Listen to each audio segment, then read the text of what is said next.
Assalamualaikum warahmatullahi wabarakatuh. Dan inilah kisah Perang Uhud, kekalahan pasukan Muslim karena perpecahan.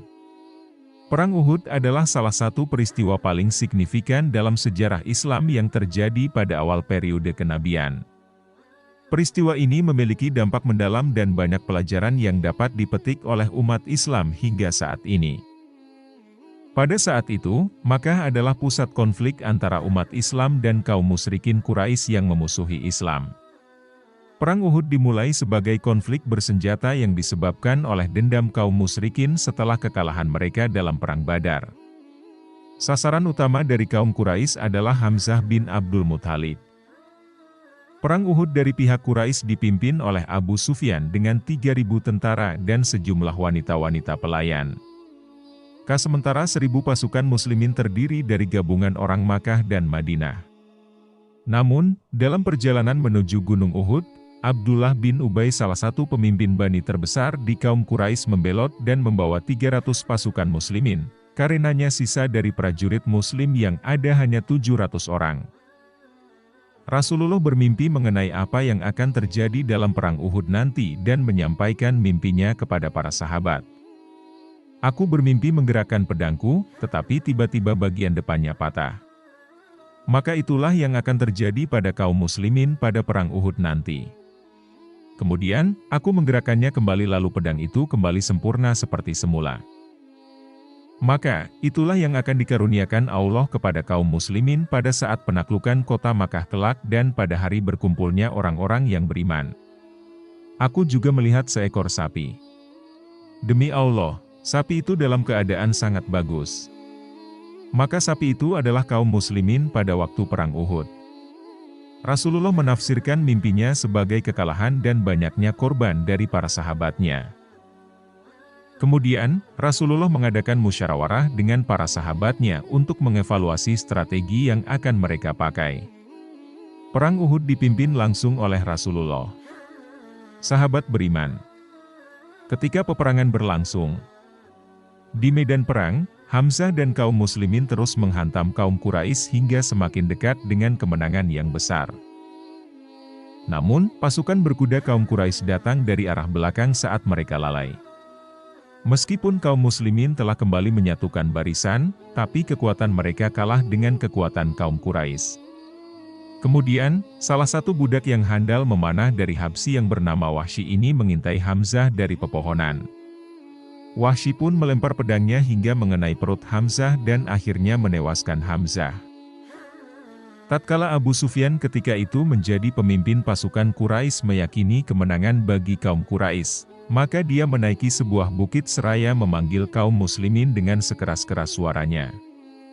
Apakah di antara kalian ada Muhammad, Abu Bakar, Umar? Hal ini menunjukkan betapa besarnya kedudukan ketiga orang ini di antara para sahabat dan di mata musuh bahwa menurut mereka ketiga orang inilah tulang punggung utama dan penentu ketinggian kalimat Allah di permukaan bumi. Menurut mereka apabila ketiganya telah terbunuh, maka tidak ada lagi kekuatan bagi Islam dan akan mudah bagi mereka untuk meruntuhkan Islam dan kaum muslimin. Para sahabat diam tidak menjawabnya hingga dia semakin ujub dan takabur dan mempersembahkan rasa syukurnya kepada patung berhala Tuhan sesembahannya dengan mengatakan, agungkan patung Hubal.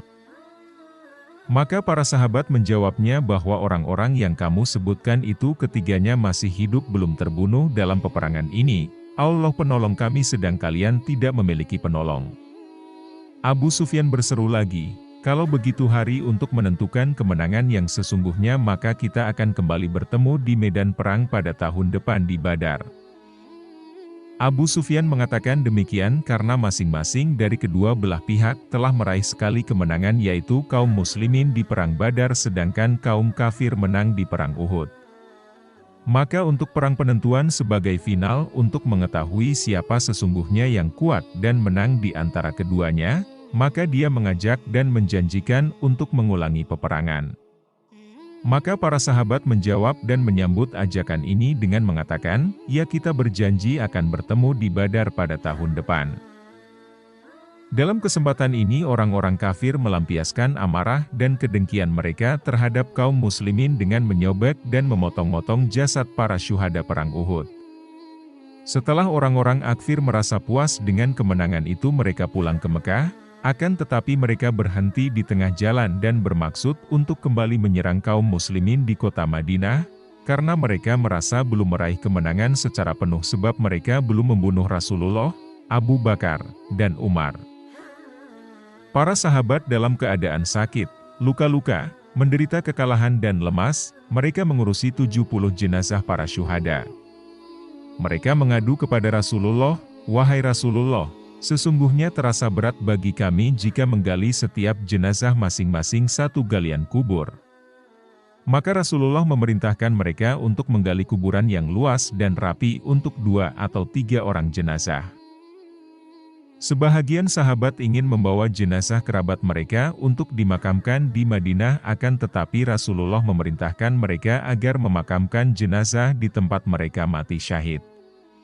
Kekalahan kaum muslimin dalam perang Uhud menyimpan hikmah yang luar biasa, bahwa wali-wali Allah tidak selamanya ditolong Allah. Akan tetapi harus diingat pula bahwa akibat atau akhir segala sesuatu berupa kebaikan baik di dunia maupun di akhirat pasti diraih oleh wali-walinya. Demikianlah video ini, semoga ada manfaatnya.